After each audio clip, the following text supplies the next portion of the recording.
If money is the most important thing in your life, you'd be like an Adam 22.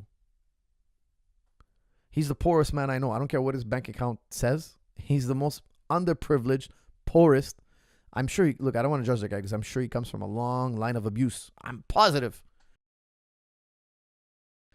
Can you speak to healthy masculinity versus toxic masculinity? I'm from Chicago, homicide capital in the U.S. due to gangs, etc. People involved and innocent consistently die due to it. Where does the overcompensation come from, and how we can avoid it? Okay. Samuel Crisanto asks a very deep question. How do we stop this violence? We have so much toxic male masculinity. The problem is not even male toxic masculinity. The problem is absent fathers. Do a Google research. Check out the metrics on what happens to societies with absent fathers. Males, when born in a single mother home, are very likely to become delinquents. Very likely. More likely to become alcoholic, drug abuse, crime, jail. Every negative metric, even including lower IQ. Societies with a single parent household have lower IQ. Why? They say because you're exposed to less words. Believe it or not, they attribute IQ to how many words you hear when you're young. So your mom has a vocabulary, she has a certain number of words. If you have a dad, you have two people talking to you, playing with you, chit-chatting with you, teaching you words. So you have two libraries to choose from. It stimulates the mind. And as you grow up, usually the father's more authoritarian. Like when I come home, like I'll raise my voice, my boys they'll jump. My boys will jump, man. They're like, hey, dad's home. Listen up. Guys, when my dad would come home, man, my dad was the boss. Everything had to be proper. Everything had to be done right. If he told me to put my bike and lock it, my bike was put in the shed and it was locked. Because if he would come home and I didn't do what he said, I don't want to tell you what would happen. But that kept me straight as an arrow. Fatherhood is the true problem. Absentee fathers is the real true problem. That's why, guys, I know it's going to sound ridiculous what I'm about to say, but I think having a child, a single mother having a child by herself, if it's done on purpose, she had if she had random sex with some guy and she woke up pregnant, she doesn't know the guy and that guy's on an airplane the next day. And I think that's child abuse. To bring a child into this world that way, I think is a type of child abuse. That's why marriage exists. Marriage exists to make sure that we know who this child's father is.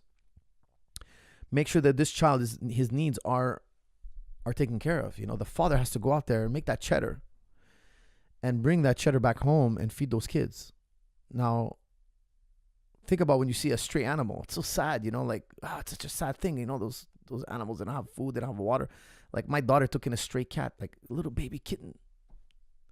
And I was like, man, I don't want a cat in the house, but what can I do? Can I throw this cat outside? Imagine people do that with human beings. Human beings are born in poverty because nobody knows who their father is. In Canada alone, it's $1 billion industry. We pay billions of dollars in taxes for single mothers because the woman can't tell us who the father is. The woman can't tell us who the father is. We don't know who's paid to garnish. We need, as taxpayers, to pool money together to pay for these children's needs, which I'm happy to do, of course. However, I find it to be child abuse. Women are like, oh, I did it on my own.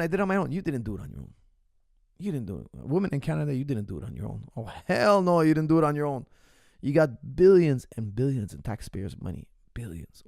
Single mothers in Canada get billions. It's in the billions. That's how many children are being born out of wedlock. We don't know who the father is. Whose salary do we garnish? Who owes child support? We don't know. It's insanity. That's the root cause. From what I understood, guys, I have a degree in this. Okay, so I went to school for this.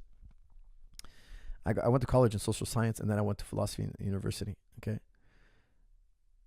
You got to have a father. You got to have a mother. The mother's more important, yes, but the father is also crucial for a stable household. Now, what kind of father? Not a sit back, shut your mouth, don't make any rules. No, you need a present father who has a masculine approach. A child doesn't need two mothers. He needs a father and a mother. And the father has to teach his son how to be a man. Now, being a man is not about being abusive. It's about being strong. It's about providing and protecting. Those are the two core elements that a man has to bring to the table. You have to teach your kids to defend themselves, defend their loved ones, be mentally strong, and to provide. You know, me and my kids, when we talk, we joke around a lot, but when we talk about money, business, how to pay the bills, we don't make jokes. I tell them, don't make jokes now. Now we're talking serious. If I'm telling you, I teach my kids how to make money in the future. How are you going to make money? How are you going to pay for your home? How are you going to pay for how are you going to take care of your family? I get them thinking at a young age. And that's the time we don't make jokes. Talk seriously. Because it's a very serious topic. You know, being able to provide for your family is an ultra serious topic. If you grew up fatherless and you had a warped sense of strength, how do you learn masculinity when society either puts it down or promotes the warped image? Thank you. This will help a project, coach. Samuel, I would tell you, find a role model that you look up to, that you think is correct, the correct balance of masculinity. Because I think you're right. There is men who are too toxic, and I think there is men who are too effeminate. And I think there's a right balance of being masculine. I'm always praising the Ukrainians, because look, the Ukrainians, I train with a lot of Ukrainians. They're tough, man. They're boxers, they're wrestlers, they're judokas, they're MMA fighters. They're tough. When they got invaded, they put their women to the side and they fought.